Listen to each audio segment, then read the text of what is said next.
Financial Issues. I'm Dan Celia. It's great to be here. And we are going to get to some more economic numbers, some of the numbers that have come out recently in reference to the sales numbers and auto sales and such. Also, we're going to get to your phone calls. But before we do that, we have Senator Ron Johnson with us. Senator Ron Johnson, a Republican from Wisconsin.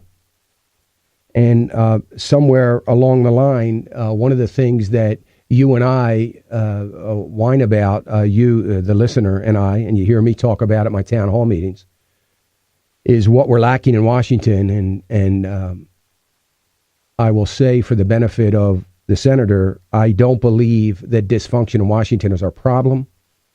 I think that dysfunction in Washington is merely the effect from the cause, and the cause is a lack of leadership. And unfortunately, that's led to this dysfunction. The problem's not dysfunction. The problem is our leadership and the absence of it. We have none. And Senator Ron Johnson has decided to step up with something that he is getting a lot of grief over, even from Republicans and Democrats alike. This grief seems to be bipartisan. One of the few things bipartisan right now. Senator, thank you for being with us. I sure appreciate you being here. Well, Dan, Happy New Year. Thank you. Senator, you filed a lawsuit, and I've talked about this many times with Senator David Vitter, who's a friend on this program. He's on fairly regularly, and we talked about this very issue, this issue of the Obamacare, the Affordable Care Act, reading that all of Congress is going to be subject to the very same thing that all Americans are subject to. Sounds like kind of a novel idea, but you have decided that, in contrast to the clear intent of the language in the law, that Congress should live by the same rules that are set for the rest of America. And you have filed a lawsuit. And tell us a little bit about that, and why. I'm a little bit lost as to why we're seeing so much objection to this lawsuit. I understand that, the idea, you're supposed to be legislating and you shouldn't be filing lawsuits. But somebody's got to do something. Right. Well, first of all, Dan, it sounds like your listeners are pretty up to speed, because if you've been having Senator Vitter on, he certainly was a leader in terms of trying to fix this legislatively, and I was a co-sponsor of his amendment. The House actually passed language like the Vitter amendment that was proposed in the Senate as part of their continuing resolution during the funding debate at the end of the fiscal year. But that died in the Senate. And so legislatively, we've kind of hit a dead end, because the fact of the matter is Democrats, even though they made a big show during the debate during health care. Remember when the public was pretty skeptical, Democrats said, oh, no, this is going to be so wonderful. We're happy to purchase our insurance through the exchange. We're happy to be subject to all the rules and regulations. Well, that was then. Now they're actually facing with, the reality of the law, and they don't like the reality, so they want an exemption. So they ran to President Obama. He granted it. So my lawsuit simply seeks to overturn that unfair, that special treatment that members of Congress and their staff get. In other words, they get a tax-free employer contribution into the exchange, unlike any other American. And oh, by the way, President Obama doesn't have the legal authority to grant that special treatment. And this is one case. I mean, there are more egregious examples, but a member of Congress generally doesn't have or can't establish standing in front of a court. This is one case where we believe we can establish standing, and I've got a pretty good legal team, including a former Solicitor General, Paul Clement, who believe I've got a really good case here. So this is the avenue available to us right now, and I think it's an important constitutional issue that is more than worthy of not only a robust public debate, but I think it certainly deserves a day in court. Well, Senator, one of the things that I said, and that I believe that I was probably right on. I'm wrong more than I'm right, but I think I was right on this issue, and I was very critical of Republicans, by the way. And I'm about as conservative as they get. I make Ronald Reagan look like a left-wing radical. So I stand on my conservative values, but I was very critical of Republicans because here's what I think. Here's how I saw it. When this all happened, I said, here's the problem. How can Republicans now, since we know Democrats won't, hold accountable the president for breaking the law? And it seems like every day there is a merger of the executive branch and the legislative branch. I mean, it seems like there's, there are no lines. They're blurry at best, but between the two. And they can't hold them accountable because they're benefiting by this. And they don't want to hold the president accountable because he might reverse this and put it back to the way it's supposed to be in the law. And that's not going to benefit Republicans alike. The only bipartisan thing in Washington is this cronyism. And, we don't want to mess that up. I mean, that's how it seems like it's gone for the American people. Well, again, Republicans, all but two are on record of voting for legislation that would have done exactly what would be the result if I'm successful with this lawsuit. So at least publicly on record, Republicans are for this. Now, are there people with their heart of hearts kind of hoping this issue goes away? Sure.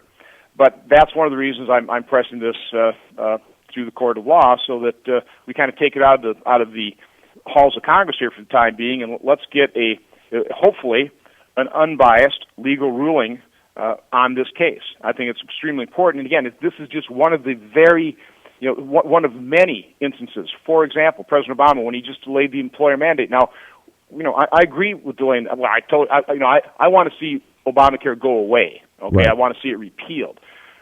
But at a minimum, if you're going to delay the employer mandate, again, the president doesn't have legal authority to do that. So the House, I think, appropriately said, well, we'll pass a law to do just that. Of course, that dies in the Senate, and President Obama threatens to veto that. So the purpose of my lawsuit is to highlight the unlawful activity of this administration, highlight all of these circumstances, whether it's with Obamacare, 14 different times where he's acted without the legal authority, across the agencies where he's doing things that are simply not constitutional. This is a test case. This is meant to highlight that issue. And also, hopefully, if we prevail, once Democrats in the Senate are subjected to the full effects of their health care law, they feel the same type of pain, the same experience their constituents who are writing us with heart-rending stories of losing their coverage, losing access to doctors and treatments that have kept them alive. It'll probably only be then that they maybe start acting responsibly to repair and limit the damage of this health care law. Well, so the executive branch pretty much controls the judicial side of things. And I guess I'm confused how there's ever a win in the lawsuit. Well, not that I'm against it. And I don't believe, as some of your colleagues do, that it's a political stunt on your part. No, I don't believe that. It's a serious constitutional issue. Yeah, I agree with that. I believe that. And I believe that you're sincere in that. I just don't and I'm okay with it because somebody's got to say something and do something. But is there, in the reality of it, can there be a win? Could there be a win? I think there can, but, Dan, I agree with you. Listen, we have gone far beyond the bounds of our Constitution. We have, with the abuse of the Commerce Clause, the federal government is involved in things it simply was never intended to be involved with. And by the way, if you want to talk about root cause, that's the root cause. The root cause is the size, the scope, the cost and debt of government. That's our problem here. Okay, the federal government is just way too large. But that's the fact of the matter. We don't have that delicate constitutional balance of checks and balances, not effective ones. During my lifetime, presidential power has grown dramatically at the expense of congressional power. And, of course, the courts, their import. Take a look at Roe v. Wade. The importance of the courts has also grown, I think, at the expense of Congress. We need to try and restore that delicate constitutional balance of checks and balances, and this is one small attempt to at least highlight that and have that be part of the public debate. So here's the question that I'm going to get today, and I hope nobody don't call in. If you're listening, don't call and ask me this question. I'm answering it now. But here's the question I'm going to get, because I get it everywhere I go. And, this president, and I was going to play a clip for you that I had that I'm not going to play because for the sake of time. It was a clip of Mike Lee yesterday saying a couple things, and then a clip of you saying pretty much the same thing. You're saying, the president across the board, which you just said is ignoring his constitutional duty, and Mike Lee saying the same thing. Mike Lee's been on this program a number of times as well, talking about some of these issues. And so here's what I'm going to get asked. If you believe, if there are members of Congress that believe that this president has broken the law, that there's been an abuse of power, that he's ignoring his constitutional oath, which I certainly believe, why aren't we pushing for impeachment? Why can't we go there? Or why won't we go there? Yeah, we could, Dan, but take a look at the political realities. In order to actually be successful with that, you could potentially, do that in the House. It would die in the Senate. Yeah. So in the end, it would have. I don't believe it would be successful. So, I mean, again, I'm coming from the business world. I've done a lot of strategic planning. I always try and develop strategies around goals that are achievable. So I would say that's an unachievable goal. But this is a political process. In the end, we have to win.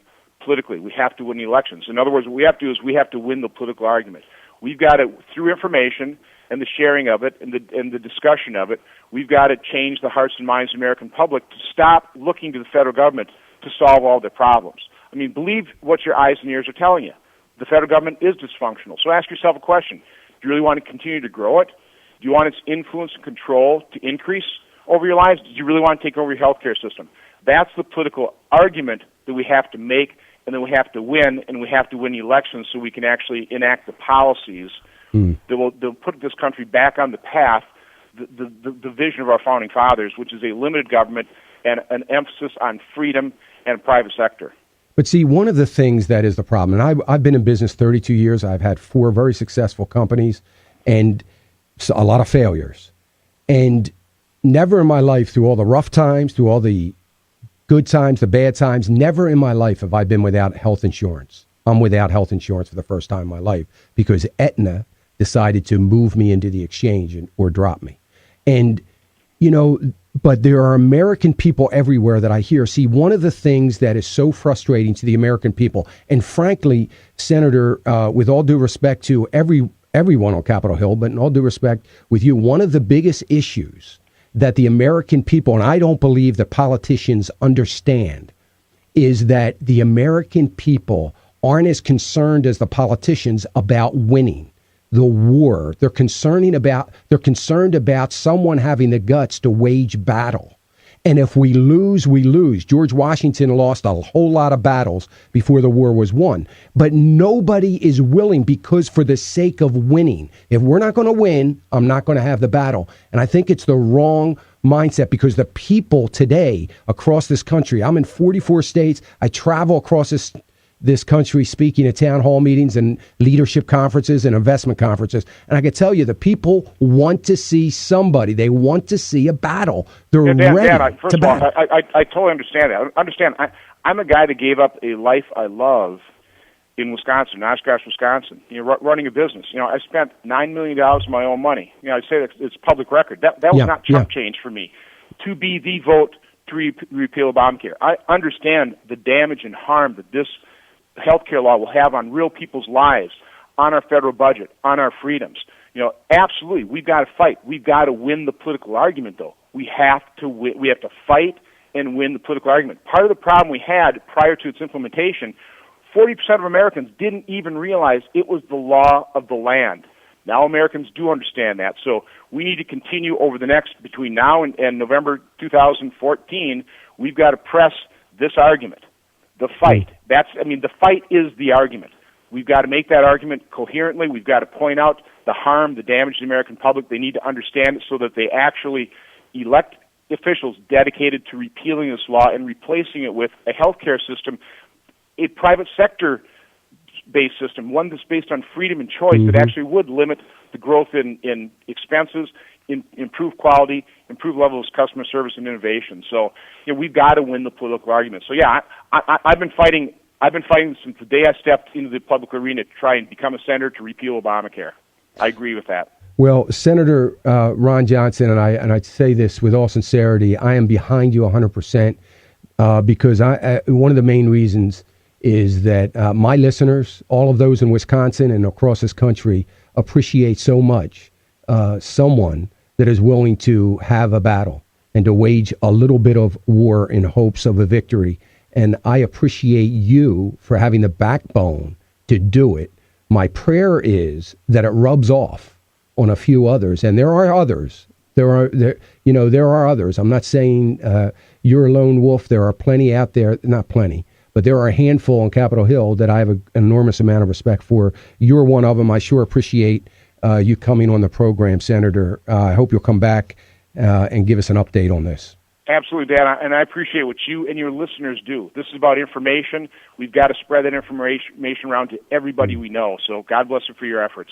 Amen. God bless you, and wish you all the best. Thank you. Take care. Senator Ron Johnson, folks, and if you're listening to me in Wisconsin, Senator Ron Johnson is one of those guys. We can't just keep calling our senators and our House and our representatives and give them a hard time for everything that they're not doing. We've got to come alongside this. I said this for Mike Lee. I said it for Ted Cruz. I've said it for many others. We got to call and just thank them. Just thank them. And you can call Ron Johnson's office. Tell him you heard him this morning on financial issues and that you want to thank him for his stand, because we need to encourage the few that we have that have some backbone. We need to encourage them to keep fighting, not to waver, to stand fast and stay strong. And I hope you'll call Ron Johnson's office and let him know that. You're listening to Financial Issues. We're going to get to the phones right after this.